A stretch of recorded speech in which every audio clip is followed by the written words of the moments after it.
නමින් ග්‍රේස් රංජනී. වසර 65කට ආසන්න කාලයක් පුරා ඇය ජීවත් වන්නේ නොරොච්චෝල ආර්ථික මධ්‍යස්ථානයට නුදුරින් නැති පොල්වත්තකයි. මේ ඇයගේ කතාවයි.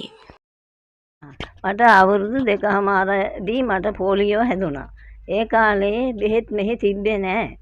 මේ ඔක්කොම අපේ අම්මා තාත්තලා ගොඩක් උත්සාහ කරා. මේ සිංහල වෙදකම් කරා, ඔක්කොම කරා. හැම තැනටම ගෙනියන්න කියපු තැන් වලට සේරම අරන් ගිහින් තියෙනවා.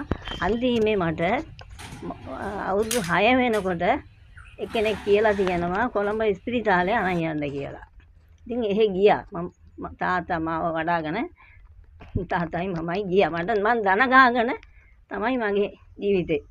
එහාට මෙහාට සහෝදරයෙක් සෙල්ලම් කරනවා ඔක්කොම දන ගාගෙන. ඊට පස්සේ එහෙ ගියාම මට කිහිලි කරු දෙකයි අර එළමිටට අතට දාන පොඩි දෙකයි කකුලට යකට සපත්තු දුන්නා. ඒ සපත්තු දාගන්න හරි අමාරුවෙන් දාගන්නවා. ඒක දාගත්තොත් කකුල කෙලින්ම තමයි. ආයෙ නමන්න හදන්න බෑ. ඒගොල්ලෝ කිව්වේ අවුරුද්දක් දෙකක් ඒක දාලා පුරුදු වෙලා ආයෙ එන්න කියලා මේ කකුල නමලා යන්න සපත්තු අරන් දෙන්නම් කිව්වා. ඉතින් මේකෙන් මං වැඩි ඒක පාවිච්චි කරන්නේ නැහැ. තාත්තා වැඩට යනකන් ඉඳලා මං අඬනවා අම්මට. ගලවන්න කියලා අම්මට. ඉතින් තව පොඩි කට්ටියත් හිටියානේ.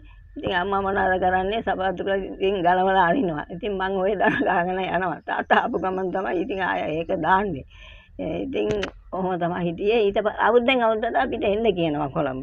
ඒ ගියාම ඒ කිහිලි කරු පොඩි නම් ලොකු කරලා දෙනවා. සපත්තු පොඩි නම් ලොකු කරලා දෙනවා.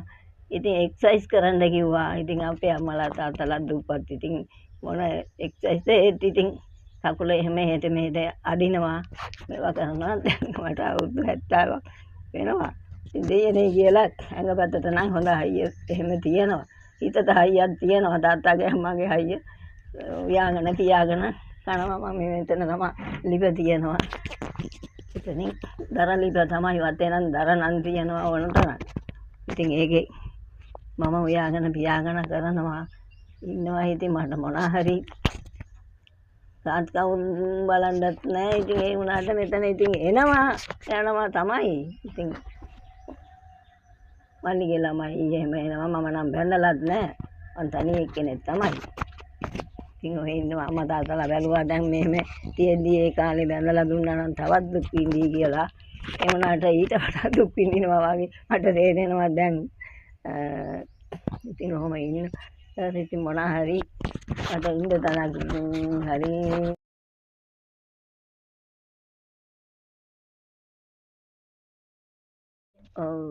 මම ඉස්සර නම් මේ වත්තේ පළතුරු කඩයක් දාලා හදාගෙන හිටියා. ඉතින් අම්මාගේ මැෂින් එක තිබ්බා. ඒකෙන් මම තනි කකුලෙන් මහනවා. එක කකුලක් ගොඩක් මේකයි මේ එහන්දා තනි කකුලෙන් මම මහනවා ජීවත් වුණා. දැන් ඒක මැෂිමත් පරණ වෙලා අම්මා නැති වෙලා දැන් අවුරුදු 15ක්.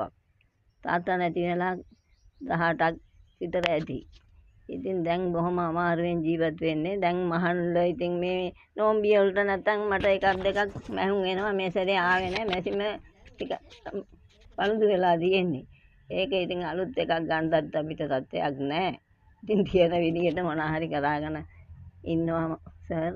මොනවා හරි මට කරන්න පුළුවන් දෙයක් අර පින්බඩි මට හම්බ වෙනවා.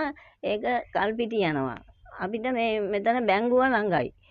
මහජන බැංකුව තියෙනවා.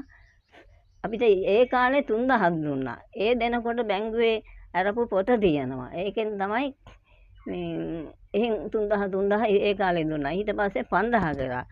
දැන් 5000 කරලා ඒ පොත නම් තියෙනවා. මට ඒකට මේ බැංකුවට සල්ලි දාන්න පුළුවන් නම් පුළුවන්කමක් තිබුත් ඒ සල්ලි නම් මදි. කොහොම හරි මාසෙට 10000ක්වත් ඕන ආසනීපයක් හදුනත්.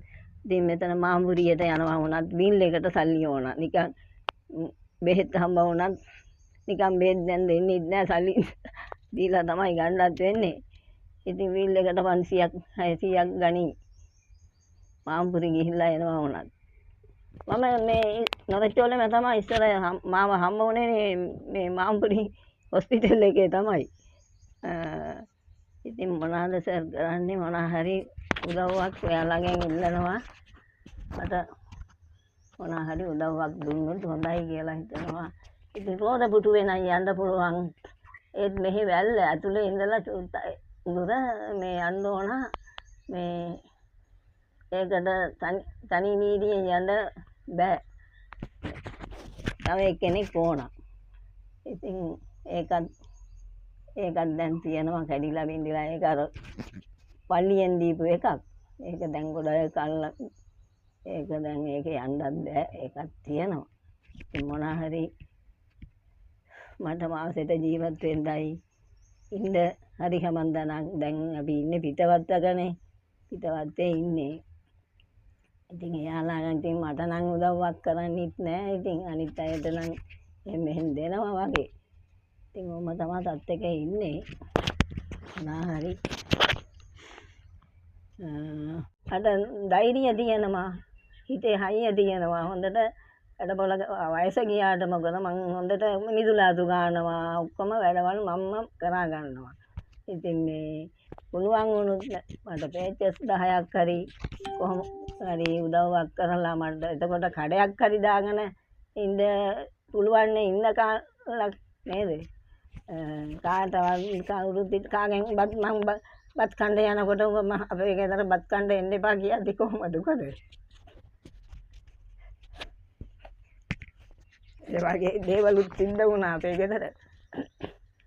ඉතින් මොනවා හරි දෙයක් පුළුවන් නම් තමයි ආගෙන් ආමඳුරංගලේ කියේ මොනවා හරි දෙයක් කරන්න මේ